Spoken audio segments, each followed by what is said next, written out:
This video is prepared by Aavya classes. Please subscribe the channel, raise your doubt and watch the video for sure success in JEE, AIMS and NEET. Hello friends, in this video we will learn an important topic of physics and it is refraction. So we will learn following topics in this video. First, what is refraction and what is the value of deviation due to refraction. Second, the reason for deviation of light in case of refraction. Third, refractive index of material, and in this section we will learn two topics: absolute refractive index and relative refractive index. And D, we will learn about Cauchy equation of refractive index. We will learn dependence of refractive index on various things. So it's all are very important. Afterwards we will learn problem based on the refractive index. Then we will learn about an important law related to refraction of light, and it is Snell law.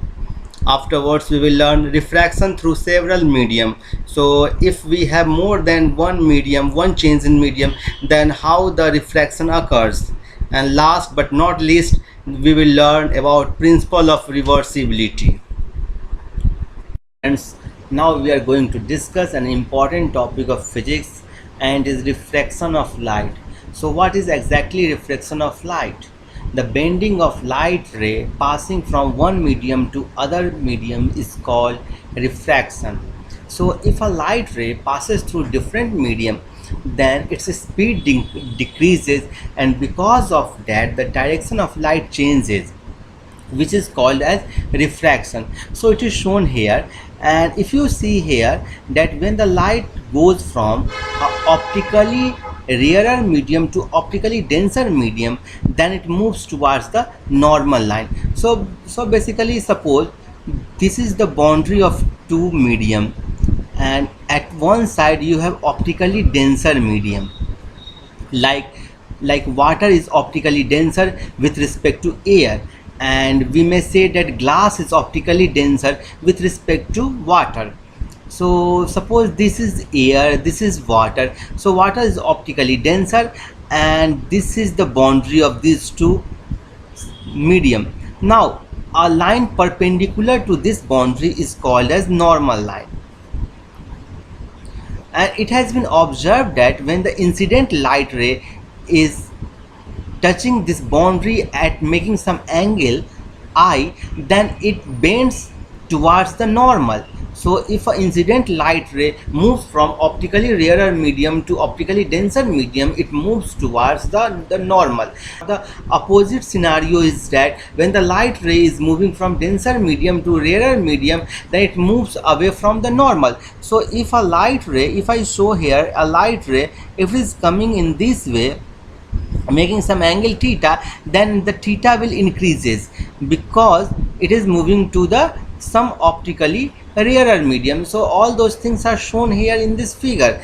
The incident light ray, if it will not go without any bending, then it would make a angle I with the normal line. Now it is making an angle R with the normal line. So we call this difference or this bending as a deviation in light, and deviation as per this figure is I minus R. So deviation when the light ray moves from a optically rarer medium to denser medium is I minus R, and while if a light ray moves from a denser medium to a rarer medium, then it moves away from the normal, and in this case the angle of refraction, this R is called as angle of refraction, I is called as incident angle or angle of incidence, and R is called as refraction angle or angle of refraction. So angle of refraction is greater than angle of incident if the light ray moves from denser medium to rarer medium, and in this case as R is greater than I, so the deviation delta is equal to R minus I. Now we'll see reason for deviation of light ray. So bending of light ray occurs because light travels more slowly in a denser medium. So we have shown a figure in which a boundary separates two medium. One is optically rarer and other one is optically denser. So 2 is a denser medium. So medium 2 is denser. Now a light ray coming, making some angle theta with the normal line. So suppose this light ray are shown by I1, I2, I3. Now any plane perpendicular to parallel light ray is called as wavefront. And as we know that these wavefronts are acting as a secondary source emitting light waves of equal phases.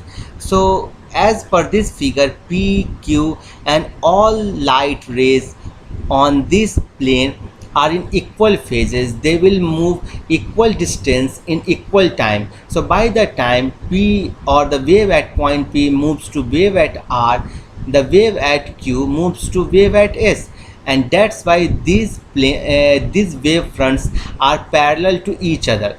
So till the time these wave fronts reaches close to boundary, no issue, or we see there is no bending.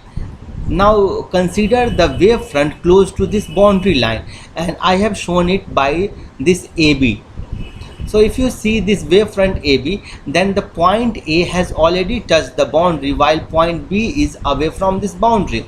Now this point or the wave at point A has started moving in the boundary and its speed has reduced as it is moving in the optically denser medium. So because of this, it travels less distance in the time. Let's say suppose in time t it moves from point A to D, and during the same time interval this wave at point B moves to the point C. So clearly, as per this figure, or as this speed of light in this medium 2 is less, that's why AD is less than BC. And in this way we can say that although these two light waves, that is light wave at point D and point C, are in a phase, however the bending has already happened. So if you see here these light rays are in phase, and again now these two light rays are in phase, as this distance is less than the distance BC.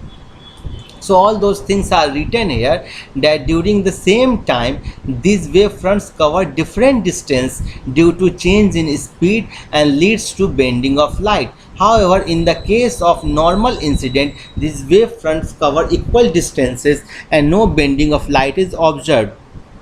So consider the case when I is equal to 0 and R is equal to 0, that is light wave is making angle 0 with the normal line. The light wave is incident normal to the boundary, and in this case if you see, consider these 2 point A, point B, these 2 points or these two light waves are in phase, and the both light wave approaches this medium 2 simultaneously. They cover equal distance in the medium, although the speed of both light wave reduces, but they are covering equal distances in equal time, and because of that no bending of light ray happens. However, this is not in the case when the light ray strikes the boundary making some angle theta with the normal line. So we have already learned that the change in speed or a different speed in a different medium leads to bending of light. So we may observe this case also, we may think this case also as if a cart having two wheels and the speed of one wheel suddenly reduces, then the cart will automatically move. And I will just show you in this way.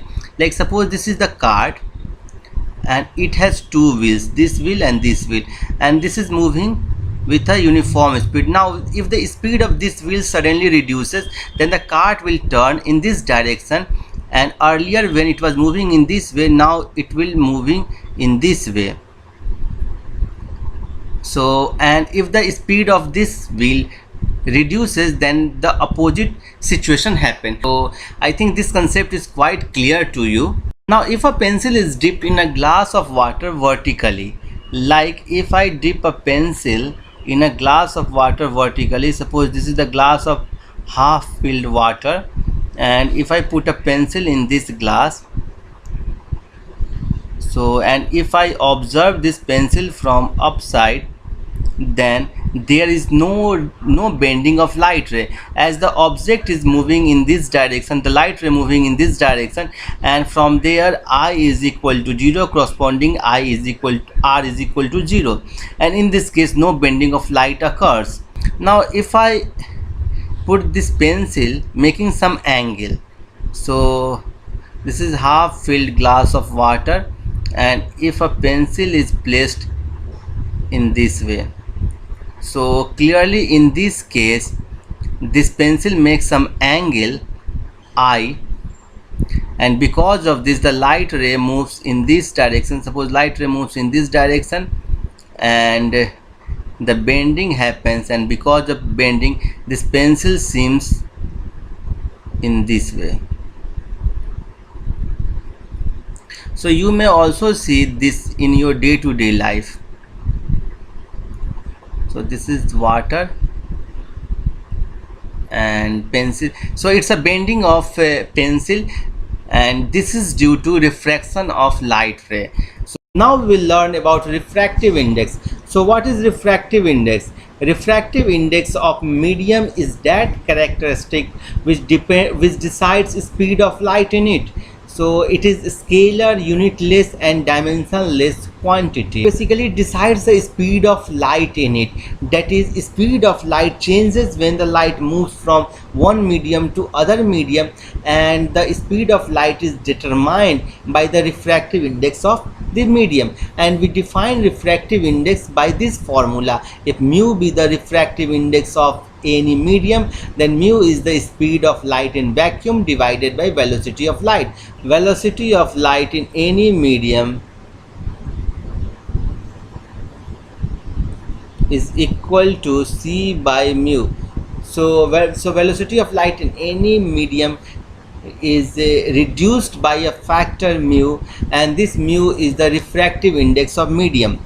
So the refractive index can also be determined from the permittivity and permeability of the material. The optical properties of material can be obtained from the electrical property of material.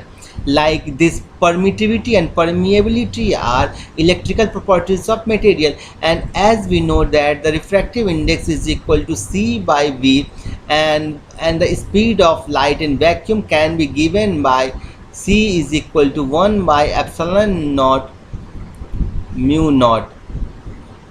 Similarly, velocity of light can be written by 1 by epsilon in that medium into mu permeability in that medium, and it is equal to relative permittivity into absolute permittivity multiplied by relative permeability into absolute permeability. So all those things are written here. If you see here, then I have written the velocity of light as square root epsilon naught epsilon r into mu naught mu r, and velocity of light in vacuum is square root epsilon naught mu naught, and from there we get the value of refractive index is square root epsilon r mu r, and it's a very important formula. Sometimes problem has already been asked on this formula. So the electrical properties of material determines the optical property of material, and it's written here that epsilon r and mu r are the permittivity and permeability of the material respectively. In fact, it's a relative permeability and permittivity. So what are different types of refractive index? And we have learned that the velocity of light ray is c by mu. Now we will learn different types of refractive index. First is the absolute refractive index, and second is the relative refractive index. So it is shown here. It's a medium, it's a two different medium. Medium one is air, that is optically rarer medium, here is air, while medium 2 is optically denser medium, and the light ray is coming from optically denser medium, optically rarer medium to optically denser medium, or the vice versa. So here I is the angle of incident and R is the angle of refraction. So if you see here the refractive index is calculated with respect to air, because here the second medium is air. So when light ray travels from air to any transparent medium or any transparent medium to air, then the refractive index of medium with respect to air is called as the absolute refractive index. So for calculation of absolute refractive index, air is must. So we calculate absolute refractive index with respect to air, and we usually denote it by term mu without any subscript. So it's written here that air mu medium. So air is by default. So we may see that mu medium is equal to C divided by V medium. Now it's a common nomenclature. If I write mu and one side, if I write and other side, so if I write here medium and here air, so it means we are writing the refractive index of medium with respect to air. Now suppose that instead of air, if I write water, so if I write W mu glass, so what it signifies? It means you have to calculate, you have to write the refractive index of glass with respect to water. We learn about this in the different section, that is in case of relative refractive index. So in case of absolute refractive index, some values are given. First is with respect to medium, the formula is C by velocity of medium. So if you have to calculate the refractive index, just calculate the velocity of medium and divide the velocity of light in vacuum by the velocity of medium to get the refractive index. Again, what is the value of air mu glass? That is refractive index of glass with respect to air, and it is value, and the value is equal to 3 by 2. Similarly, with respect to for water, the refractive index is equal to 4 by 3. In case of diamond, it is very high, it is 2.4. So the speed of light in diamond is very less. So speed of light in diamond is very less. The refractive index of vacuum is 1 and the refractive index of air is 1.0003, that is approximately equal to 1. Velocity of light in a medium is reduced as per the refractive index. So now as we know that the velocity in any medium is given by V is equal to nu lambda. Velocity of any wave is given by V is equal to nu lambda, and as we know that nu is the frequency and it is the property of source. So frequency does not change in the medium as it is a property of source. So as velocity changes, lambda changes accordingly. So we may write that velocity in medium is equal to nu into lambda medium. So the change in velocity is due to change in wavelength. Now we will learn the concept of relative refractive index. So when light ray travels from medium 1 to medium 2, then refractive index of medium 2 with respect to medium 1 is called as a relative refractive index. So consider this is the boundary of two medium, and here the light ray is coming from medium 1 to medium 2. Let's say that medium 1 optically rarer medium, while this is medium 2 which is optically denser medium. Now instead of air we have any other medium as optically rarer medium. So let's say it's a medium 1 which is not air, and then the refractive index of medium 2 with respect to medium 1 is called as relative refractive index. So all those things are written here. When light travels from medium 1 to medium 2, then the relative refractive index of medium 2 with respect to medium 1 is called as relative refractive index. So let's say that how we will write it. So we write it in this way, mu 1 2. It says that the refractive index of medium 2 with respect to medium 1, or it may be written in terms of in this way, mu 1 2. It also signifies refractive index of medium 2 with respect to medium 1, and the value of it is mu2 by mu1, and this is the very important way of writing 1 mu2 is equal to mu2 by mu1. Now the value of mu2 is equal to C by V2, and the value of mu1 is C by V1. As we know that the refractive index is the ratio of velocity of light in vacuum and that medium. So from there we get it's equal to V1 by V2, and V is nu lambda. We get V1 is equal to nu into lambda 1 and nu into lambda 2. As the frequency are same in both medium, it is not going to change. Frequency is the property of light source, it has nothing to do with the medium. So in this way we get the ratio of refractive index, or the relative refractive index is equal to ratio of wavelength of light ray in the medium. So the refractive index of medium 2 with respect to medium 1 is the ratio of wavelength of light in medium 1 and medium 2. So in this way we may say that the refractive index is inversely proportional of wavelength, or refractive index is again all refractive index is also inversely proportional to velocity.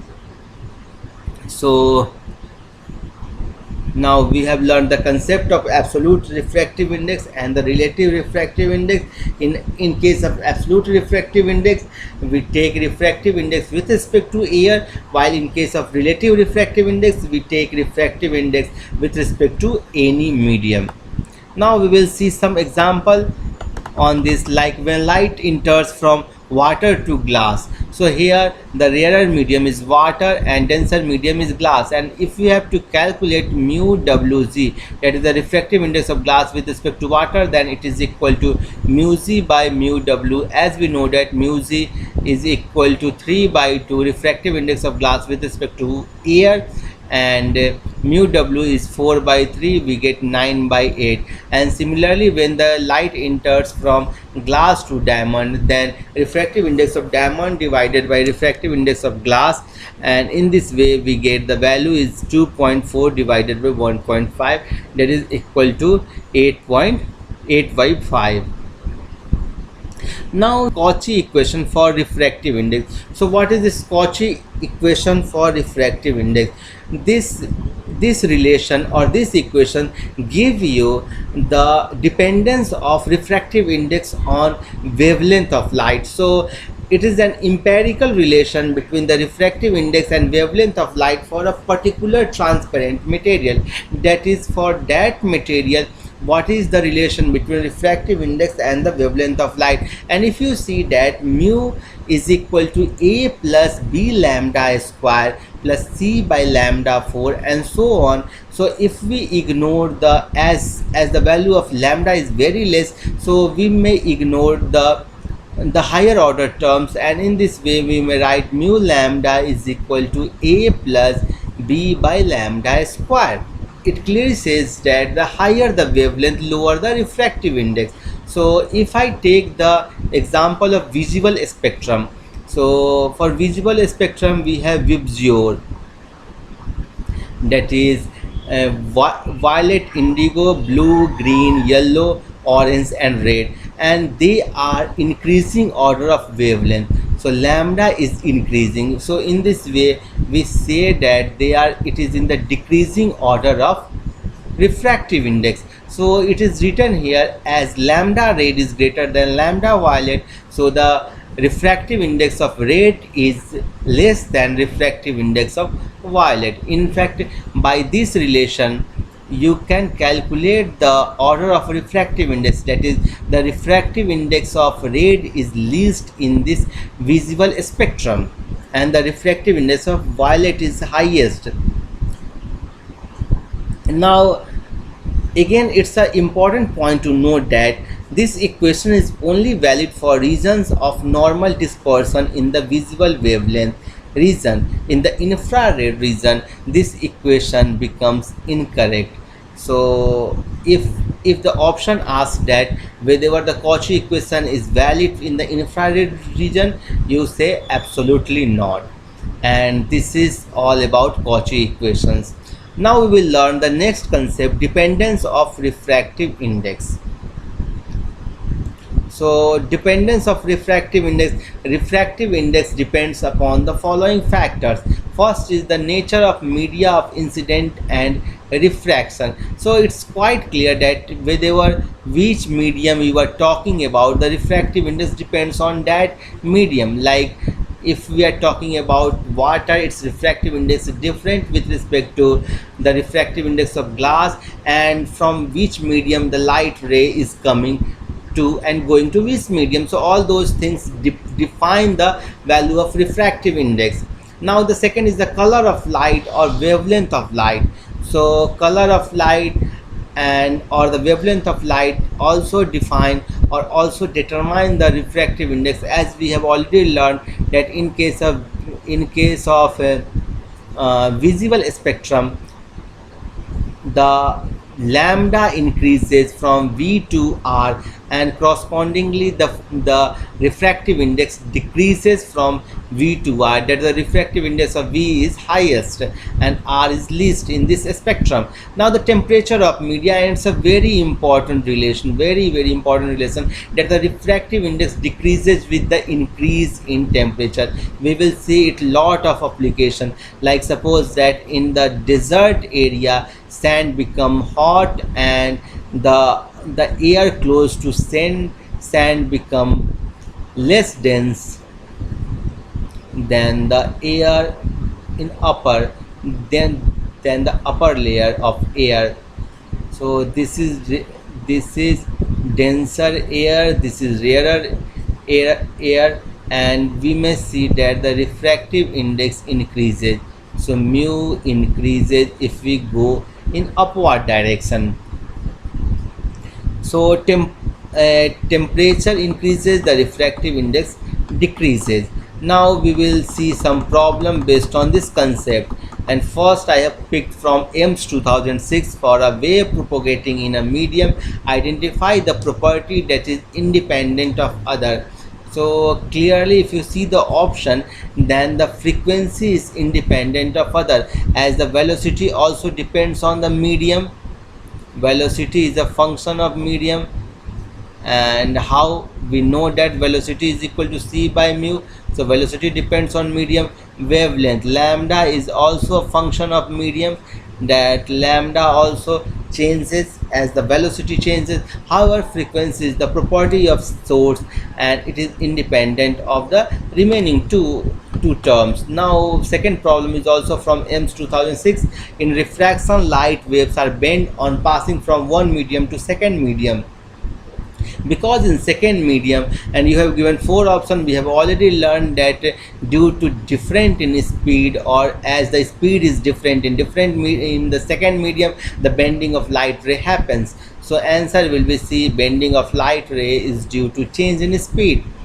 Now I see the third problem, and this problem I have picked from AIPMT 2007. The frequency of light wave in a material is given, wavelength is given, you have to calculate the refractive index. So clearly frequency is given 2 into 10 to the power 14 Hertz, and wavelength lambda is 5000 angstrom, that is 5 into 10 to the power minus 7. If you multiply these two terms, you get the velocity. So v is equal to nu lambda, and it is equal to 2 into 10 to the power 14 into 5 into 10 to the power minus 7, that is 10 into 10 to the power 7, that is equal to 10 to the power 8. So velocity of light in that medium is 10 to the power 8 meter per second. Now as we know that the velocity of light in vacuum is 3 into 10 to the power 8 meter per second. So velocity of light decreases by a factor 3, that is the refractive index mu is equal to c by v, and c here is 3 into 10 to the power 8, v is 10 to the power 8, so we get refractive index is equal to 3. So now we will learn refraction from plane surface, and for this Snell law comes in picture. So what is Snell law? Snell law says the ratio of sine of angle of incidence to the angle of refraction r is constant, and it is called as the refractive index. So for this, first we will draw the figure. So this is medium 1, this is medium 2, and this is our boundary line. This is the boundary line. Now a normal line is drawn, and a light ray is incident on the medium 1 at angle I. It is called as angle of incident. Now this light ray is refracted, making an angle r, called as angle of refraction. Now as per Snell's law, sine I by sine r is a constant, and this constant is called as a refractive index. In fact, this constant is equal to the refractive index of medium 2 with respect to medium 1. So basically this is the refractive index of medium 2 with respect to medium 1, or it may be written as 1 mu 2 or mu 2 by mu 1. So as per Snell law, the sine of angle of incident to the angle of refraction is a constant, and it is the refractive index. So we will explore this Snell law more in this section. So for two medium, Snell law can be written as 1 mu 2 is equal to sine I by sine r, which we have already discussed, and it is equal to mu 2 by mu 1. So clearly, if first medium is air, let's say that first medium is air, then 1 mu 2 is equal to mu 2 by mu 1, and it is equal to mu 2 by 1. So we call it mu. That is the, if I write mu only, it means it's a refractive index of medium with respect to air. So any light ray if coming from air to that medium, then if any light ray is coming from air to a medium, then sine I by sine r is equal to refractive index of that medium with respect to air. Now if I, for this two medium, we get relation that sine I by sine r is equal to mu 2 by mu 1, and from there we get mu 1 sine I is equal to mu 2 sine r. So if you see that the sine of angle in that medium multiplied by the refractive index of that medium gives you a constant value, that is mu 1 sine I is equal to mu 2 sine r, and it is a constant value. So from there we get a relation that mu sine theta is equal to constant, where mu is the absolute refractive index of material and theta is the angle of refraction. So we can apply Snell's law in this way. Like suppose there are n mediums in which light ray are traveling, then as per Snell law we write mu 1 sine theta 1 is equal to mu 2 sine theta 2 is equal to mu 3 sine theta 3, and so on. So I will just draw this figure again. Suppose this is the medium 1, this is medium 2, this is medium 3, and this is medium 4. Now light ray is coming from this, making some angle I, or we say it's theta 1. This angle is theta 2. Now this angle suppose as theta 3. This angle supposes theta 4, and this angle supposes theta 5. Now if you see here, the refractive index are mu 1, mu 2, mu 3, mu 4, and mu 5. Now as per Snell law, mu 1 into sine theta 1 is equal to, if you see here, it's a mu 2 into sine theta 2, and it is equal to mu 3 into sine theta 3 equal to mu 4 into sine theta 4 equal to mu 5 into sine theta 5.